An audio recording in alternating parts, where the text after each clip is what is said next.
Hi, this is Phil Blampede, and this is another story from the archives of Today River Valley, the video news feature program of the Androscoggin Valley and Western Maine. The state of Maine has given citizens the right to remove town and city officials from office, but it has not given citizens the right to remove state officials from office. This is a story that ran in Today River Valley a couple of years ago, and it shows a town going through the recall process. The difficulties that the town went through during the recall process show perhaps why state officials have exempted themselves from being recalled. We'll have that after a short message from a local business. Among the great questions of life are the appliance conundrums. Sure, you can buy a refrigerator, washing machine, or dryer at a store, but how will you get it home? If you get it home, who will bring it inside and carry up the stairs to that little nook behind the bathroom where you want it to go? And if you get it up the stairs, who will install it and be sure it's working? At Larson's, we have the answer to those great mysteries. In fact, we are the answer. We deliver, install, and service everything we sell. We even haul off your old equipment. Larson's, over 60 years in business at 13 Main Street, Mexico, Maine. Polls are officially closed. At 8 p.m. on Friday, November 18th, election clerks in the small town of Peru, Maine began adding up the ballots in an example of a relatively rare democratic exercise, a recall election.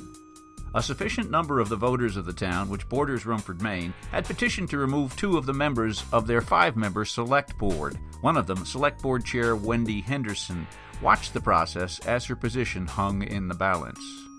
The clerks were businesslike, but others in town were not so calm, from the 100 or so voters who asked for the recall to the many others who found the process exasperating and unnecessary. Here's a speaker at the public hearing on the recall a month earlier. An ordinance that was adopted a few short years ago gave the opportunity and the power for 1 or 2 people with a difference of opinion on how an individual that we originally voted and the popular vote put them in their place.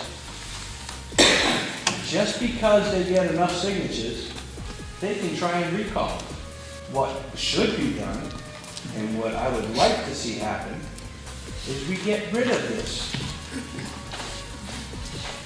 little rule that we got, that we say, hey, we're recalling you. Because we've already spoken and put them in power, so if somebody can say, hey, I don't care about your rights, I didn't vote for them in the first place, so now here's my chance to start something. We can do that.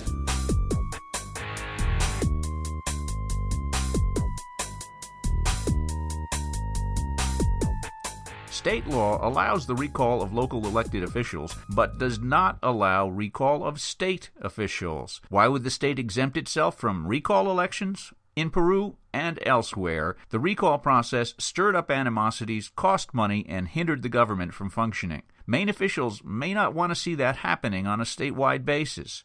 But perhaps that's just the cost of a democracy. Perhaps the power to recall bad officials is important enough that it's worth it, even if the people in Peru are having their doubts these days. Throughout the history of the United States, recall has been seen as a last-ditch way for voters to remove officials who abuse their office, whether through incompetence, corruption, or trying to grab too much power. In Maine, under Title 30A, a local official can be removed only if they have committed a crime against the town or city itself, but the law does allow communities to have their own ordinances with broader reasons allowed for recall. Such a broad ordinance is in effect in Peru and many other communities. The wording of the recall petitions in Peru showed just how broad and vague the reasons can be. Here they're read by Select Board member Carol Roach, who actually opposed the recall but read the petitions at the October hearing in order for the audience to hear them. On August 25, 2016, we, the following registered voters of the town of Peru, initiate this request that John Witherall be recalled, removed from his position as selectman. Witherall has consistently not appropriately carried out the duties and responsibilities of the office and fails to represent the will of the people. He is often disrespectful to fellow selectmen and the public. He lacks people skills and is a bully, characteristics not acceptable for a selectman. That's the first one. Wendy Henderson be recalled, removed from her position as selectman. Henderson has not appropriately carried out the duties and responsibilities of the office and fails to represent the will of the people. She has consistently been a follower, not a leader, and is unable to make the decisions on her own without the direct influence of others. Those are the charges on the petitions. There have been recall efforts in only a few towns in Maine in the last 2 years. A failed effort in Denmark, a small town in western Maine near the New Hampshire border, was sparked by opposition to the Select Board's choice of town manager. A failed effort in Eddington, Maine, near Bangor, grew out of a zoning dispute. An effort in Litchfield, near Augusta, arose because one Select Board member was too aggressive in criticizing town employees. In Peru, the underlying issue was a continuing dispute between those who want to spend more money on the fire department and those who want to trim spending, plus hard feelings left over from a successful recall effort of previous Select Board members 4 years ago. Amanda Meter, the attorney who advised Peru during the recall process, didn't hesitate to make it clear she feels the whole thing is a bad idea. Well, I can tell you that when I was an attorney at Maine Municipal Association for 6 years, from August 2011 through August of this year, the 6 staff attorneys there routinely advised against municipalities adopting these ordinances because typically they don't reflect on the true talent commitment of the board members who are being recalled. Typically they reflect on interpersonal disputes, personality disputes, and there is a statute in Maine that allows for the recall of a select board member or council member who has been convicted of a crime against the municipality. But these ordinances are far more sweeping, and again, they tend to just pull in people for disagreeing on matters that are legitimate areas of disagreement, as is right and good in any democracy.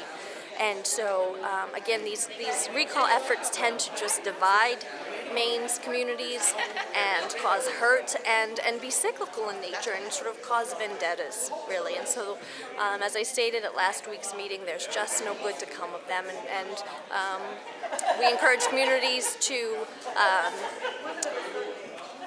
engage in the democratic process and to try to avoid these recall ordinances. It may be telling that while several people spoke in favor of keeping the recall process in the ordinances in Peru, none were willing to speak on camera. But this particular recall did not, on November 18th, find favor with the voters. When the results were in, the recall failed and both Select Board members kept their seats. And the results were question 1 on Wendy Henderson. She received 100 votes yes, 149 no. And on John Witherell, yes was 102 and no was 146. Yes. I could hear the no, and I heard a few yeses, and it's like, there's a few there, but not as much as the no's.